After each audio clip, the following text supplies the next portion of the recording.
Welcome to Local Omaha. I'm Ken Bartholomew. And I'm Kelsey Wiedel. With each program, we bring business owners, community leaders, nonprofits, and entrepreneurs. And this week, Kelsey? Hi, this week I'm so excited to welcome Cheri Prince. Hi, Cheri. Hi, thank you. Thank you for coming on. So you have Heartland Neurological Therapy and Wellness Center, right? Yes.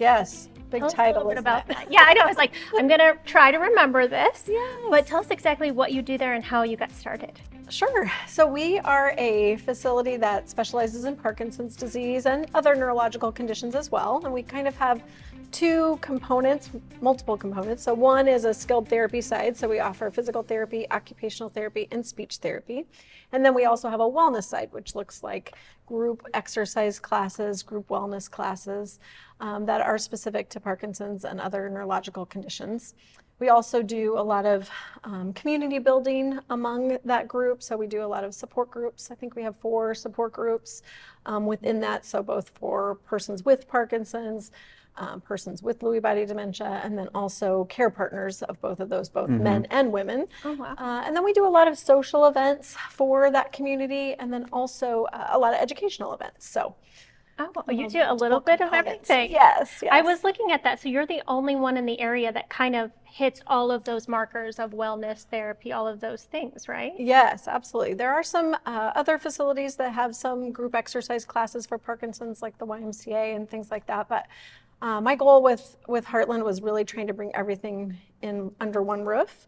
I've been in the Parkinson's community as a physical therapist for about 13 years. And one of the needs that I saw was that a lot of these care partners were kind of going to many different facilities. So they were taking their loved one to one place for physical therapy, another place for speech therapy, maybe another place for a rock steady boxing class, and just kind of running around all over town. And so I really felt like bringing it all under one roof would be very beneficial to both the person with Parkinson's and the care partner, and then just really provides that sense of community that people need when you're on kind of a long journey of a neurological illness. Wow. So I was, what specifically, or what is Parkinson's exactly? So Parkinson's is a progressive neurological condition that affects the amount of dopamine in your brain, and dopamine's a neurotransmitter that affects how you move. Most people think of it as sort of a movement illness, so definitely slows down your movements, makes you much more rigid. Many people think of Parkinson's as a tremor. That is one component. Right.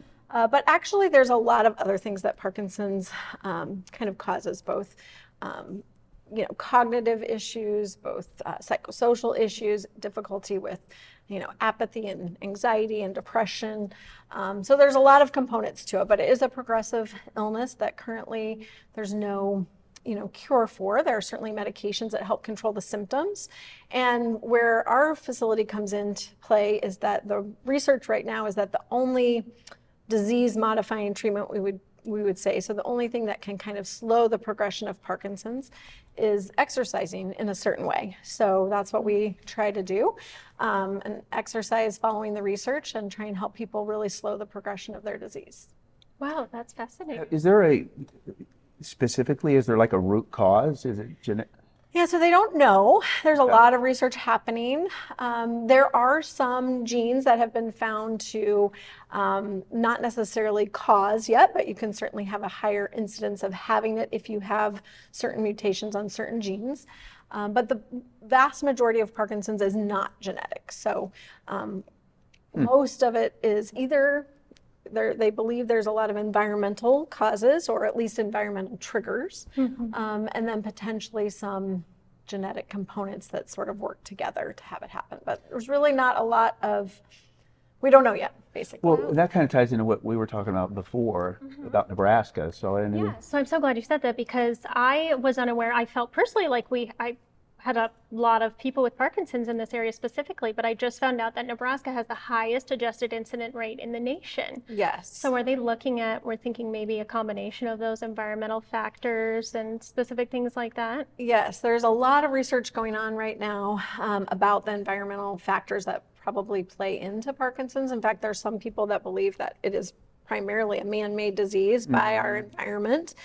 So Nebraska is kind of a very high pesticide use. A lot of people are rural, based in a rural area, maybe have grown up drinking well water. So lots of ways, so lots of ways that they may have been exposed to some of the things that they believe have happened or have caused Parkinson's. So there's a kind of a big push advocacy-wise to try and get some of these pesticides, outlawed or discontinued. Other countries have eliminated some of these known pesticides and things that have been identified and have started to see like a decreased incidence of Parkinson's.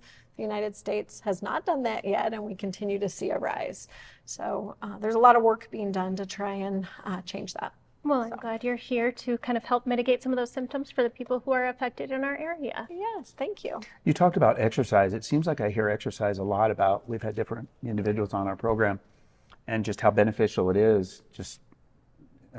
Kind of regardless. Across the board. And then you mentioned specific. What kind of exercise routines, or is it like a daily regimen? Is there what's important? So there actually is a lot of research in exercise for Parkinson's specifically, and yes, so unfortunately it is kind of that once you start, I always say there's good news and bad news for exercise in Parkinson's. The good news is exercise helps. The bad news is you have to exercise every day. Yeah. So really the recommendations right now are at least 150 minutes a week of high intensity exercise. So they've done a lot of research in, just how do you have to exercise to really see the changes that we need in the brain. So we are trying to get our folks to exercise at 80 to 85% of their max heart rate for at least 30 minutes, 5 days a week. So that's one component of Parkinson's exercise. So this high intensity exercise. So we do a lot of cardio classes, monitor heart rates.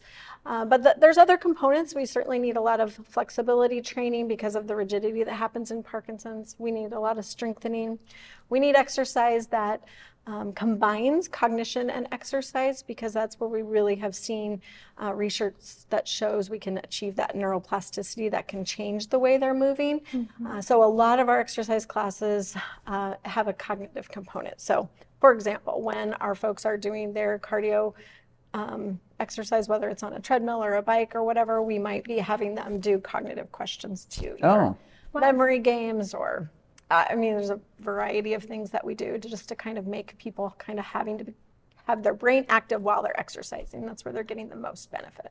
Wow, that's fantastic to think about the neural connection between, movement and thought process. Yes.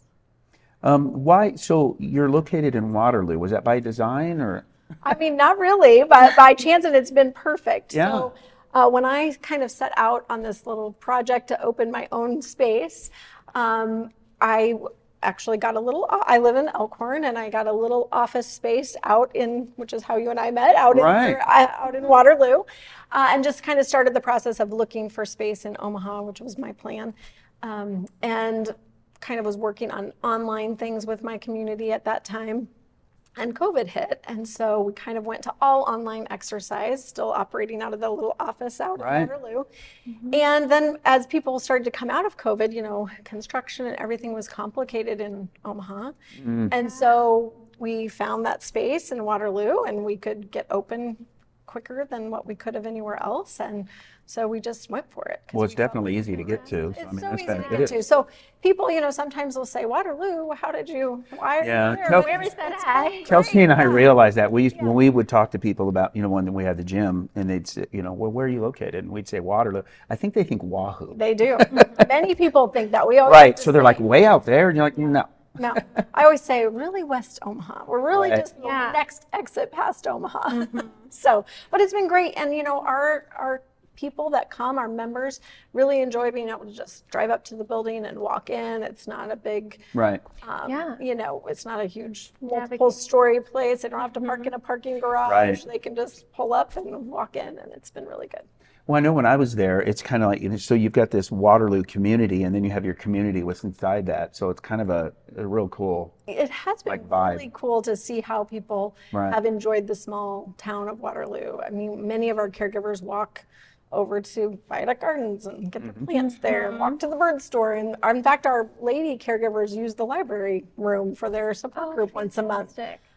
So yeah, it's been nice to see them kind of Walk over to Farmer Brown. Yes, yeah, exactly. Get in line at 4:30. Yes, exactly. Do you see that also making a positive impact on their mental wellness of caregivers as well as the patients too? Absolutely. I think many people that come to our facility didn't expect to have the community piece being so important, but now they're like, the exercise is super important for their symptoms, but for them personally, the thing that keeps them coming back is that community and knowing that there's people there that are going through the same things that they are, and they're also struggling to come to class every day. And so just knowing that there's other people that are going to be looking for you if you don't show up to class. There's been really strong friendships that have been built. That's fantastic. I think we noticed that about the area in general, and when you have an isolated, health issue like that, you really need that community. I mean, it's hard to go to exercise class for me without. Absolutely. So yes, and then to just keep, to have to keep that intensity all the time is difficult. And, a lot of, again, I had mentioned before, Parkinson's has a lot of what we call non-motor symptoms. So apathy, so dopamine is kind of your flight or fight neurotransmitter. So as you lose dopamine, you kind of lose that motivation to do things too. So it's sort of a double whammy. Like, you need to exercise to keep your symptoms at bay, but one of your symptoms makes you not want to exercise. So it's difficult. So having that community is really, really important. Wow. That's really interesting to think about both the physical and the mental. I'm so glad that you have all these services under one roof. Yes. So I kind of think, you think about some of the challenges that individuals may deal with or contend with on a daily basis that have Parkinson's. What's it like for a spouse of someone? Yeah, very challenging, because really keeping that person on track and doing all the things they need to do without being called, a lot of times they're like, they keep nagging me to do things. Right. So keeping that challenge of, encouraging but not nagging, forcing people to exercise but trying to not do it in a forceful way, if that makes sense. It's challenging. And along the course of Parkinson's, that care partner role changes. At first it might not be a lot of things. Maybe it's just going to doctor's appointments or making sure your medications are on track, but over time it becomes more of a caregiving, instead of a care partner. So just navigating that role through many stages is difficult. So I think one of the things that we can do is provide a lot of support for care partners, and that's one of our goals. We do several educational series that are about, caring through all the stages, because it's difficult to constantly change that role. That must be difficult to go through, maybe just being an assist to borderline caregiver burnout, because you don't expect these new things. So you have support services for people who are kind of navigating that process? Yes, absolutely, we do. So our lady care partners have their own group where they just meet without us, but then we have several series, educational things where we kind of are providing help and training, everything from kind of what to expect, how to manage doctor's appointments, even just like physical assist, like how do you physically help someone transfer from one surface to another. With Parkinson's, there's a lot of changes in how we move or how the person moves. And so many times the patient can still take a big step, for example, but their brain doesn't tell them to. So there's a lot of cueing that the care partner needs to provide.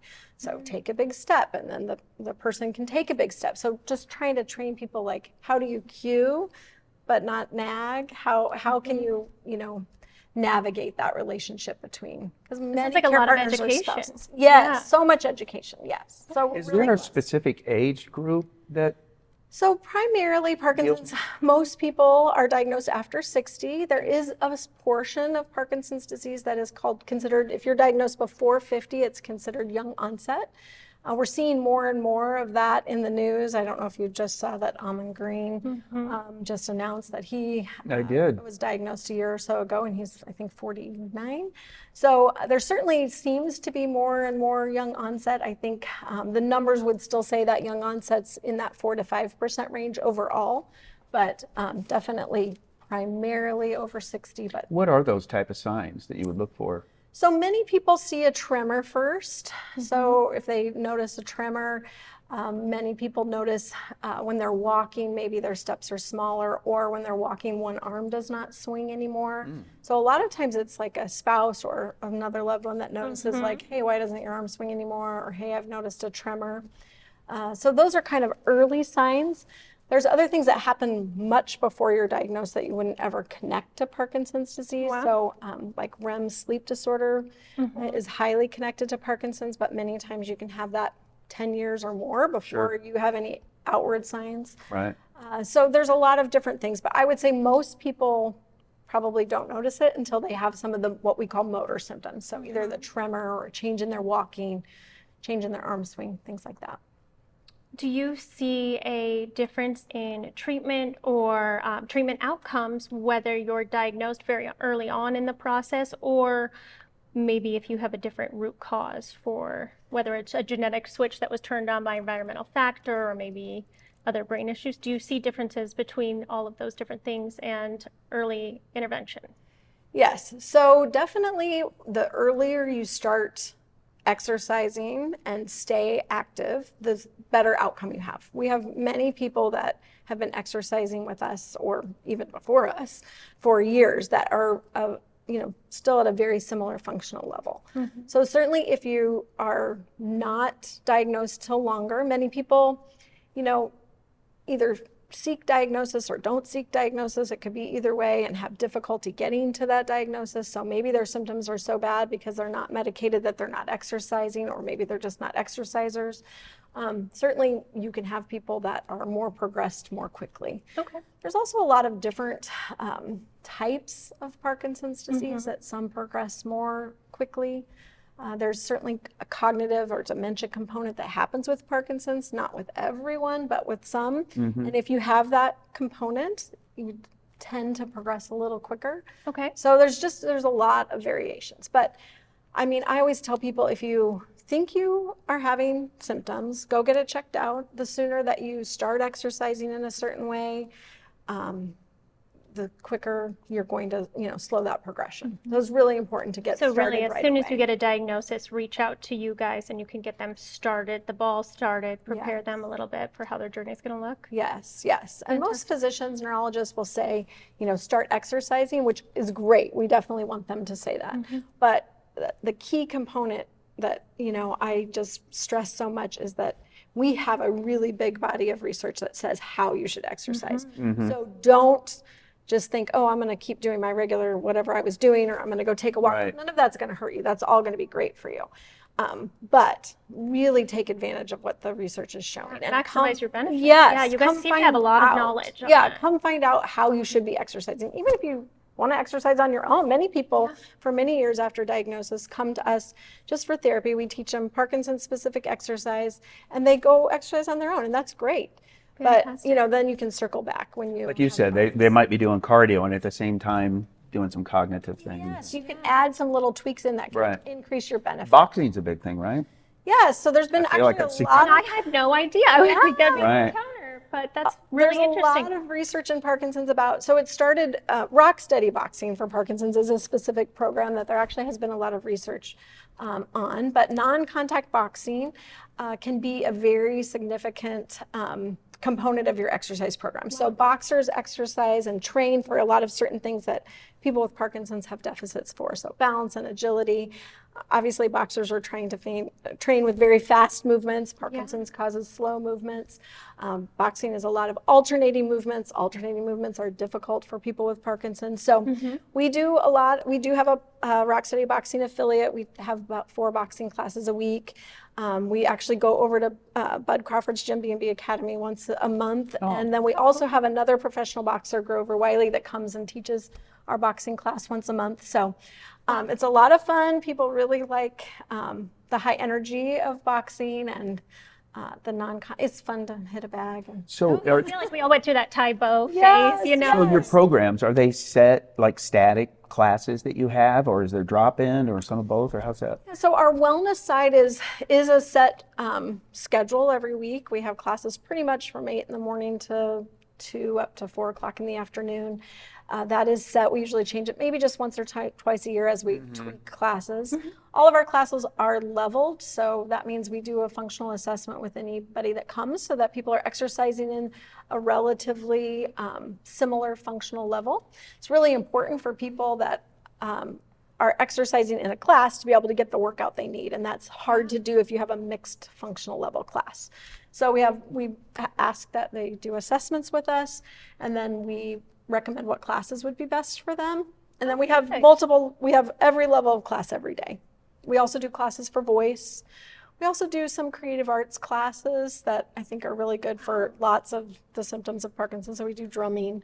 We've done some art classes, yoga, lots of different things that kind of hit along a lot of people's interests. We do singing, voice class, lots of different things. Like to be a fly on the wall during that. Yeah, it's a lot of fun. As long as you're not singing. Well, that was my next question is, are you able to, it sounds like you guys have so many things you offer. Are you able, if somebody comes in and said, hey, you know, before my diagnosis, I really enjoyed this activity, and I think this is also one of the super important things about your facility, are you able to help them make adaptations for where they are, where they're going, so that they can continue the activities they love? Yes, we try really hard to do that. Our occupational therapists are great about working with people that need to adapt their hobbies. We have several people that, you know, love to do art, but their fine motor isn't as good as it used to be. Or maybe they loved woodworking and now it's not as safe to use a saw as it used to be. So how can we still have meaningful activities for them that they're interested in, but safely? So we do a lot of that. Same with, we have some people that are really interested in golf, so we're working on some adaptive golf program. How can we do that differently? Pickleball, we're starting pickleball. Wow. And we're doing that. You guys have everything. We are trying to get everything. That's fantastic. And we're doing our pickleball to different levels. So even if you haven't played, or maybe, I mean, we have some folks that are in a wheelchair, and how can they still participate and separate that out? So we're really excited about that. So. Oh, fantastic. Yeah, that must be, it's so great to have a place like that, because you see people as they can do it in this way maybe for a year or two, and then they need to maybe make some adaptations. So it's great that they have someone that can guide them through that process. It sounds like a very isolating disease if you don't have a community like what you offer. Absolutely, it can be. And isolation is the worst thing that can happen for someone with Parkinson's, because they're not going to be exercising, they're not going to be socializing, they're not going to be using their brain, which we want that brain to still be stimulated and working. That's the amazing thing about the human brain, is it can constantly change. So even though it has this insult coming in from Parkinson's, if we can keep it active and moving, it has the ability to make new channels and you know, really continue to improve. Wow, fantastic. That is just So I know that you, Kelsey and I was looking at the website, and I know you're also involved. One of the things that's coming up here is Waterloo Days. And I know there's other things that you're involved with as well, but tell us a little bit about, you know, during Waterloo Days, which is that weekend of August 22nd. Yes. There's the run walk that we help support. We've done that many and I know you're involved with that, and kind of a connection as well too with kind of building some steps toward recognition. So can you kind of help us understand? Tell us about how you're involved in that. Absolutely. So one of our focuses this year, again, you know, I always kind of go back to the research, but there's some really significant research about how if you can attain many steps, or as many steps as you can, it decreases your mortality rate, whether you have Parkinson's or not. So we've really been focusing this year on increasing our members' steps, both in our gym and outside of our gym. So just trying to keep people moving. And so we wanted to participate in Waterloo Days. We have the last few years in the parade. And one of our members' husband also is really involved in honoring honoring fallen veterans. And so he approached us about also kind of trying to, you know, get our community, our Parkinson's community, sort of around this for America's 250th. And so we wanted to really kind of incorporate it all. So we thought that the walk and run that was already planned for Waterloo Days would be a great way to increase awareness for both Parkinson's and honoring veterans. And so just encouraging our members and other people in our community to join in on the Dash the Loo and count their steps. And if they sign up and are willing to say that their steps are going towards Parkinson's and Parkinson's awareness and honoring our veterans. They'll have a little sticker and put it on a little board at the end of the walk. So we're excited. Yeah. And then I think we're going to try and do some other little walks around Waterloo up through 9/11. And the goal would be reaching 1.4 million steps for the 1.4 million fallen veterans. So yeah, we're I excited. think that's a great way to combine both of those things, because I feel like, and you know better than me, there's a high incidence rate of Parkinson's in Yes. military veterans who are having trouble, finding community and seeking treatment. Absolutely. So there's actually a portion of people with Parkinson's that have a known insult from Agent Orange that has caused Parkinson's. So Yeah, you're right. family There's members of mine, actually. yeah. So there's a very large contingency of veterans that do have Parkinson's. So Is there a particular percentage of the population that has I think that's hard to they have a hard time doing that because not every state tracks incidents. But it is very significant rise in Parkinson's. Yeah. Yeah, I was noticing it when I was looking up some of the, information about Nebraska, and, there's certainly certain areas where we see hot spots and things like that, the Rust Belt. But I noticed one of the statistics they said was like 625 per 100,000 in Nebraska, which makes us the highest, but I felt like that was maybe underreported. Oh, I think it is definitely. So I was going to say, so we're not really tracking that. Nebraska does a great job of tracking some things, but not others. And it sounds like maybe us not tracking it as well as maybe a hindrance. Do you think that could be a hindrance to people getting the help that they need or access to programs like yours? I definitely think that if we were better at tracking it both in Nebraska and everywhere, there would be increased attention to it, and increased attention causes increased funding. And increased funding causes increased research.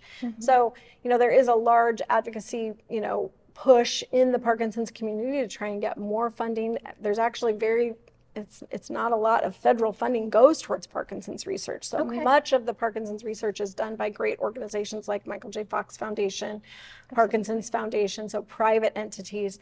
So really trying to get, a more national awareness towards Parkinson's, because you're right, even just the tracking is not super accurate. So. Well, Cheri, I have a million questions for you, but they're about to run out of time. So how can we, if people are looking for more information or to get acquainted with you and your organization, what is your website they can visit? It is www.heartlandneurological.com. Okay. So it's a long word, but we're out there. Just look us up. We would love to chat with you. Heartlandneurological.com? Yes. Thank you so much for being on, Thanks, Cheri. Cheri. Really See you at Waterloo Days. Yes, we'll be there. Thanks for joining us. See you next time. Thank you.